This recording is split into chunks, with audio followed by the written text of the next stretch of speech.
যদিও বৃষ্টি টিষ্টির মরশুমে শাক ঠাক মানুষ কমই খায়, তবে আজকে না ইলিশ মাছের মাথা রয়েছে বলে আমার কচু শাক খেতে ইচ্ছা করছে খুব, ইলিশ মাছের মাথা দিয়ে। তাই বড়মশাইকে বললাম চলো কচু শাক তুলে নিয়ে আসি, আর ওকে নামিয়ে দিয়েছি। দেখো একদম জালি জালি কচু শাক, এগুলো খাওয়ার যে কী উপকারিতা, মানে কোনো সার ছাড়াই এই কচু শাকগুলো এই যে বেড়ে উঠেছে, আর এগুলো কেটে কেটে খেতে কিন্তু ভারী ভালো লাগে, আর একটুও গলা ধরে না। আর আজকের ওয়েদারটাও দেখো কতটা সুন্দর, মানে মনে হচ্ছে এই বৃষ্টি পড়লো বলে। তবে আজকের ওয়েদারে কচু শাকটা মনে হচ্ছে জমে যাবে। তো এই যে নেওয়া হয়ে গেছে, এবার চলে যাচ্ছি বাড়িতে, আর এবার এগুলোকে কেটে কুটে রান্না করতে হবে। যে পাতাগুলো না একদম জালি, পাতাও ইচ্ছা করলে দিয়ে দেওয়া যেত, তবে আমি আরও দুজনের মতো দুপুরবেলার জন্য করব বলে বেশি দিলাম না, শুধুমাত্র ডাঁটাগুলোই কেটে নিয়েছি, ভালো করে ধুয়ে নিয়েছি।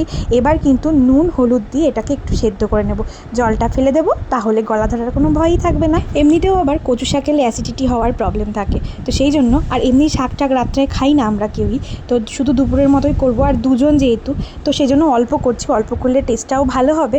এই যে দেখো ভাপানো হয়ে গেছে, জলটা ফেলে দিয়েছি, আর এদিকে ইলিশ মাছের মাথাটাকে ভালো করে নুন হলুদ মাখিয়ে নিচ্ছি। আর এই যে 3 পিস মাছ রয়েছে, আজকে কিন্তু এই মাছগুলোকেই ভাজবো। এই সরিষার তেলে ইলিশ মাছ ভাজা, কাঁচা লঙ্কা, আর তার সাথে কচু শাক দিয়ে ইলিশ মাছের মাথা, বলো তো আর কি কিছু লাগে দুপুরে? তো যাই হোক, ভালো করে নুন হলুদ দিয়ে মেখে নিলাম। মাছগুলো ভাজবো একদম খাওয়ার আগে, আর কচু শাকটা রান্না করার জন্য এই যে মাথাটা তেলের পরে দিয়ে ভালো করে ভেজে নিচ্ছিলাম, আর ওই তেলেই কিন্তু রান্নাটা করব। তো এই যে ভাজা হয়ে গেছে, আর এইবার আমি কালো জিরে ফোড়ন দিয়েছি, আর এখানে কিন্তু পেঁয়াজ রসুন আর কাঁচা লঙ্কা ভালো করে ফ্রাই করে নিচ্ছি। আর তারপরে একটু ভালো করে ভাজা হয়ে গেলে তারপরেই কিন্তু আমি এর মধ্যে কচু শাকটা দেবো, একটু মানে জলটা মরার জন্য। তবে এই যে কচু শাক আগেও খেয়েছি, একদম গলা ধরে না। তো এই যে একটুখানি পেঁয়াজটা ভাজা ভাজা হয়ে গেলে, একটু ব্রাউন হয়ে গেলে এই কচু শাকগুলো দিয়ে দিচ্ছি। দেখো একদম মানে কাদা কাদা হয়ে যাচ্ছে, এতটা পরিমাণ ভালো এগুলো, আর টেস্টও সেরকম হয় খেতে। তো তারপরেই এর মধ্যে যেহেতু সেদ্ধ করা হয়ে গেছে, পরিমাণ মতো হলুদ, নুন আর চিনি দিলাম।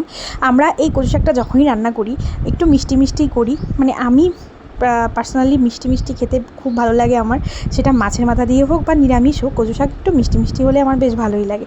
তো যাই হোক, এই যে ভালো করে জলটা মানে মেরে নিতে হবে, তেলটা বেরিয়ে গেলে তারপরেই কিন্তু আমি এই যে মাছের মাথাটা দিয়ে দিচ্ছি।